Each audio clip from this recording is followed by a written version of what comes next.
ये सब लोग अगुआ हैं, सब लोग महान पुरुष हैं। विद्यालय के शिक्षक जैसे रहेंगे, जैसा उनका आचरण व्यवहार होगा, वैसे विद्यार्थी बनेंगे।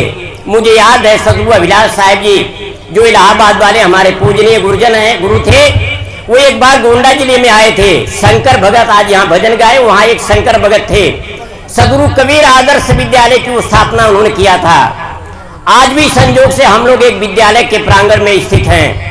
एक आदर्श बनाया गया कि यहाँ जो भी शिक्षक पढ़ाने आएंगे वो पान गुटखा तलब पुकार नहीं खाएंगे, हो सके तो शराब भी नहीं पिएंगे, मांस भी नहीं खाएंगे। लेकिन तलब गुटखा पुकार पान खाने का एकदम सख्त वर्जित था। आज आप देखिए इस विद्यालय में भी जगह जगह पान गुटखा खा के लोग थूके हुए हैं। अगर जो व्यक्ति इस नियम का पालन नहीं करेगा उन्हें नौकरी से, इस शिक्षण से निकाल दिया जाएगा। ये शंकर भगत का कानून था, जिस उद्घाटन में मैं भी गया था। सदगुरु अभिलाष साहब जी आए थे। प्रेमी सज्जनों, शिक्षक जैसे होंगे विद्यार्थी वैसे बनेंगे, प्रधान जैसे होंगे गांव का विकास वैसा होगा, हमारे नेता जैसे होंगे क्षेत्र का विकास वैसे होगा। और सबके ऊपर संत का उत्तरदायित्व है। संत समाज के बहुमुखी आयाम के विकास के उत्तरदायी हैं। संत जैसे होंगे समाज वैसे आगे बढ़ेगा, क्योंकि संत के शरण में सभी वर्ग के लोग आते हैं। विद्यार्थी भी आते हैं, गृहस्थ भी आते हैं, डॉक्टर, मास्टर, इंजीनियर और प्रशासनिक अधिकारी सब लोग संतों के पास आते हैं। इसलिए संतों का बहुत बड़ा उत्तरदायित्व है। संतों को नशा से बचना चाहिए, जो भी दुर्व्यसन है इससे बचना चाहिए और अपने जीवन को तपोमय बनाना चाहिए, साधना में बनाना चाहिए। इसका प्रभाव पड़ेगा। सदगुरु विशाल साहब एक बार बंकिम संत हुए, उन्होंने कहा था साधु के जीवन में साधना का जीवन उन्होंने दिया।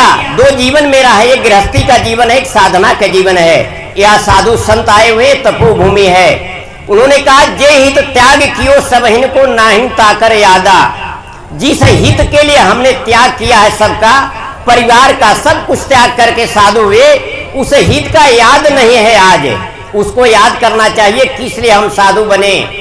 और जे त्यागन पहले कियो न ते को ख्याल, पर लोभन के फंद पड़ तरफ रहो जिम्बान।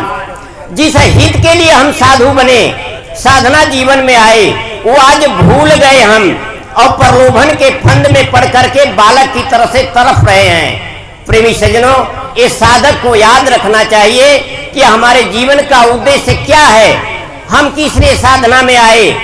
किसी भक्त जिज्ञासु ने बड़ा सुंदर सवाल किया कि साधु किस लिए हुआ जाता है।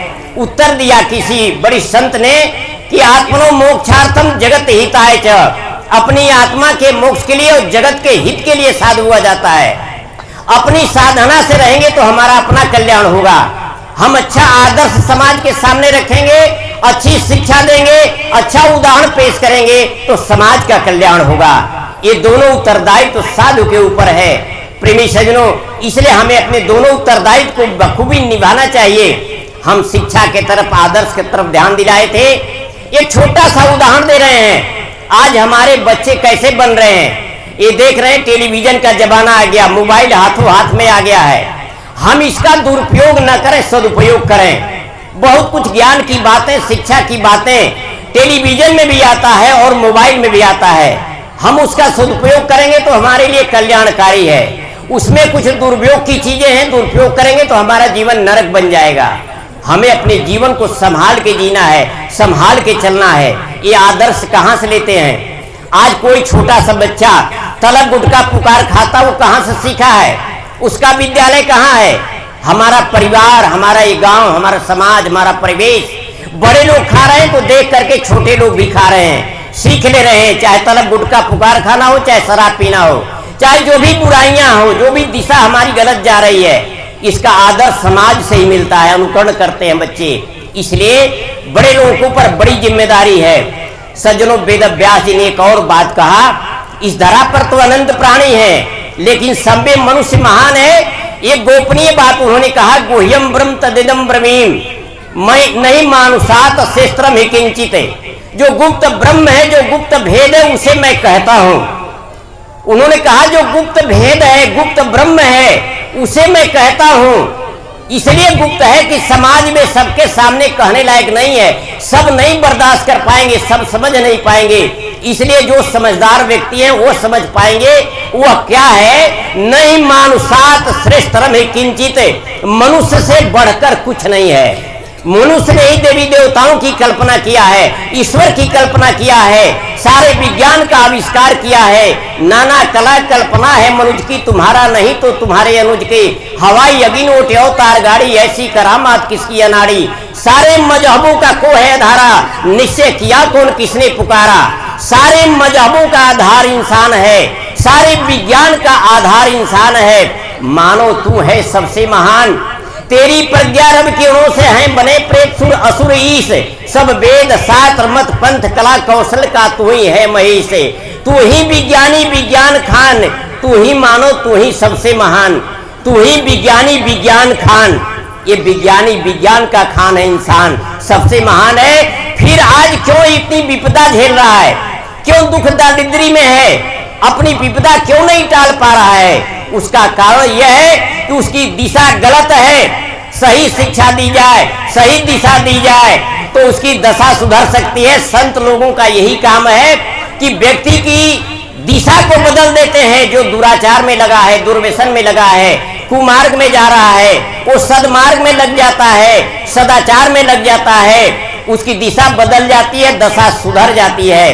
प्रेमी सजो, उदाहरण दिया जाता है, रत्नाकर डाकू थे, चोरी करते थे, डाका डालते, हत्या करते थे, लेकिन जब सप्त ऋषियों ने मिला और उनको उपदेश दिया, उनकी दिशा बदल गई। वहां से 2300 वर्ष पहले आदि कवि वाल्मीकि बन गए, जिन्होंने संस्कृत में रामायण लिखा। इतना तपस्या किया, तपस्वी बन गए इस नेवरी धाम की तरह से। उनके शरीर पर चींटियों ने दीमक लगा दिया और इसलिए वाल्मीकि उनका नाम पड़ा। रत्नाकर जो डाकू थे वो वाल्मीकि बन गए। अंगुलीमान डाकू था जो लोगों की अंगुली हत्या करके एक अंगुली काट के अपने माले में पिरो लेता था, इसलिए उसका नाम अंगुलीमाल पड़ा। जब भगवान बुद्ध के सामने पड़ा, उनका उपदेश सुना, उन्होंने उसकी दिशा को बदल दिया, वो एक बहुत बढ़िया भिक्षुक बन गया और साधना में जीवन जिया। गोस्वामी तुलसीदास का उदाहरण आप लोग जानते ही हैं। जब उनका वैवाहिक जीवन चल रहा था, उनकी पत्नी ससुराल चली गई। यही महीना बीता, भादों का महीना था, अंधेरी रात थी, बारिश हो रहा था। कैसे कैसे ससुराल पहुंच गए, संक्षेप में मैं कहता हूं। बड़ी कठिनाई से घर में जाके घुसे, आंगन में पहुंचे, पत्नी सो रही थी और उसको जब इशारा किया, हाथ से नींद खुली। पत्नी ने देखा, ये तो मैं अपने मैके में हूं, अपने भाई बाप के घर में हूं, अब मेरे पतिदेव मेरे सामने आके खड़े हो गए। उसको आश्चर्य हुआ, कैसे आए इतनी रात को, बरसात में कितनी कठिनाई से आए, हमारे भाई बाप जानेंगे तो कितनी बेइज्जती हमारी भी होगी, कितनी तौहीनी होगी। एक उद्गार उसके फूट पड़ा उसके हृदय से, कोई कविता बना के पहले से नहीं रखी थी। उसके हिंदर से एक आवाज फूट पड़ी कि हाड़ मास की देह हम तामे ऐसी प्रीत, ऐसी जो रघुनाथ में तो होत न तो भवभीत। ये हाड़ मास का मेरा शरीर है, इसमें इतना प्रेम आपका है, इतनी कठिनाई से इतनी रात को इतना संघर्ष झेल के आप यहाँ आ गए। अगर इतना प्रेम भगवान में हो जाए तो आपका बेड़ा पार हो जाए। ये शब्द लगा, सदगुरु कबीर साहब ने कहा, शब्दे मारा गिरपरा शब्दे छोड़ा राज, और जिन जिन शब्द विवेकिया तिनका सरयो काज।